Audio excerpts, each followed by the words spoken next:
And thank you, Dr. Barachi, for a kind introduction. And thank you for taking your time away from your patients and your family to be here this weekend. And visits here to Washington, especially yesterday when you met with the congressman to discuss the current events, are very, very important. So thank you for doing that and promoting good health care in our country and, of course, good foreign policy decisions. Speaking of foreign policy decisions, I know that Pakistan is one of the most important countries in the world. And I'm very concerned about some of the things that we as Americans are doing, especially in Pakistan, and especially with what we call extrajudicial assassinations with drones. Any short-term benefit, I think, is outweighed by the long-term damage that is done with some of these programs. And the legal justification for drone strikes is the war authorization granted to the president right after September 11th. And I'd like to just put a little bit of context into what happened that day because I was there. September 11th happened on a Tuesday.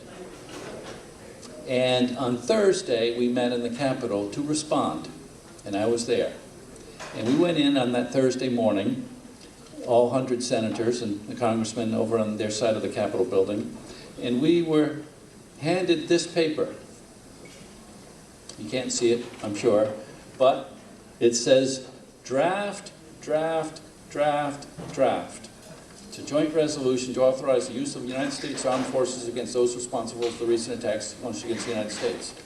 And it says whereas, whereas, whereas, and then therefore the language to respond. But if you can see it, you see the draft up top and those maybe in the front row, you can also see that there's a word crossed out and a word written in above it. And that is whereas on September 11, 2001, acts of treacherous violence were committed against the United States and its citizens.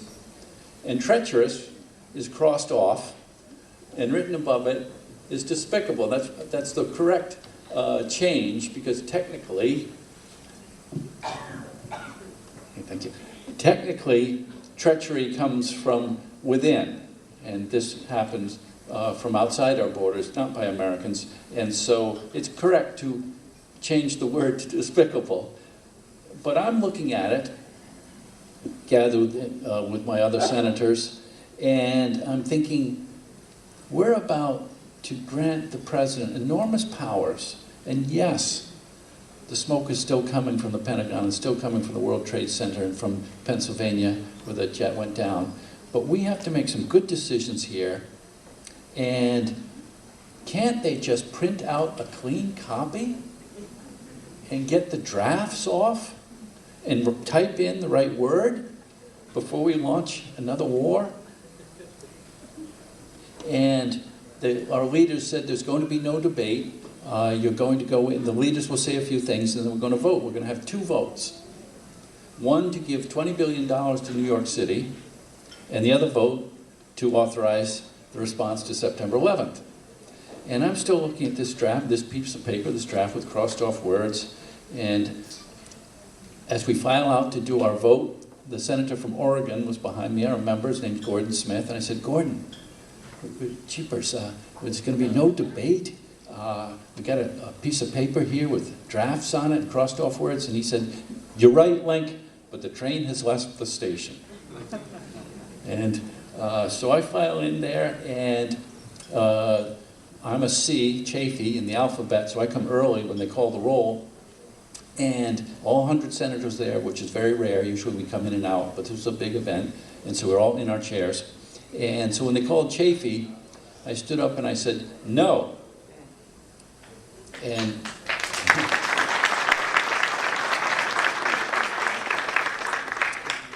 the senator next to me, Lamar Alexander, I think it was, said, Link, you just voted against the money for New York City. And I said, I don't want to vote against the money for New York City. And the senator on the other side of me, I forget who it was, said, no, this is the war authorization. And Lamar is saying, no, that's the money for New York City. And the senators start arguing. I said, well, I don't want to fight against the money from New York City. Let me go down, if you've seen on C-SPAN, to the well of the Senate, and they're calling the roll through the alphabet, and I go down to ask the parliamentarian, what are we voting on? The money for New York City or the war authorization?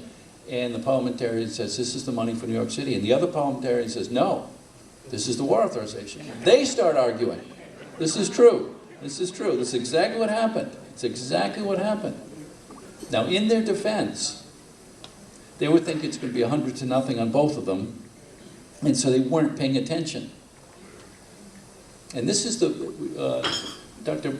Parakcha mentioned that I voted against the Iraq war authorization. That came later. That came in 2002. This is 2 days after September 11th of 2001. And so my staff saw back on the screen in the office building, the Senate office building, where my office is, they had the TVs on. They saw me vote against this. And they came running over. I think they set the 100-yard dash record, coming over and grabbing my lapels and said, you cannot vote against giving the president authorization to respond to September 11th, which just happened 2 days ago. And I trust my staff, and as much as I had my doubts about how we were doing it, they compelled me to change my vote, which you're allowed to do before it was over. And so it was 100-0 on both of them, as it turned out.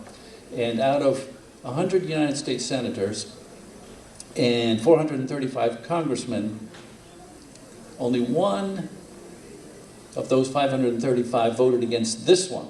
There were a bunch of us that voted against the Iraq war authorization 2 years later, but only one congresswoman from Oakland named Barbara Lee, she voted against this one, the Afghanistan war resolution, and she got death threats. She had Secret Service protection. They hung her in effigy, and that's what it was like. People were angry, they were scared, and they wanted to respond. But we in Congress should have been doing a better job, I think, of calming people down and saying, let's proceed very, very wisely here. So my point is that the language, after the whereases, which I talked about, the authorization is that the president is authorized to use all necessary and appropriate force against those nations, organizations, or persons he determined planned, authorized, or committed, or aided the terrorist attacks that occurred on September 11th. That language has now justified drone strikes that I think are un-American. They have justified warrantless wiretapping that I think is un-American. They have justified torture, which I think is un-American. This language on this draft, that's what's used legally to justify all those ways of responding to what we perceive as our enemies out there. So I can say to you, as I go forward, that I think there's a better way, especially in Pakistan. As I said, this is one of the most important countries in the world. And I'm very, very concerned about the people back in Pakistan and what they think of us as Americans with our drone strikes in their country.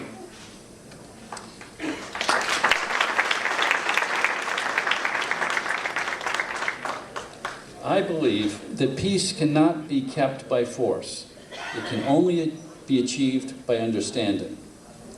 And I think we have to do a little better as Americans at that, at understanding, if we're going to have peace. It cannot be done by force.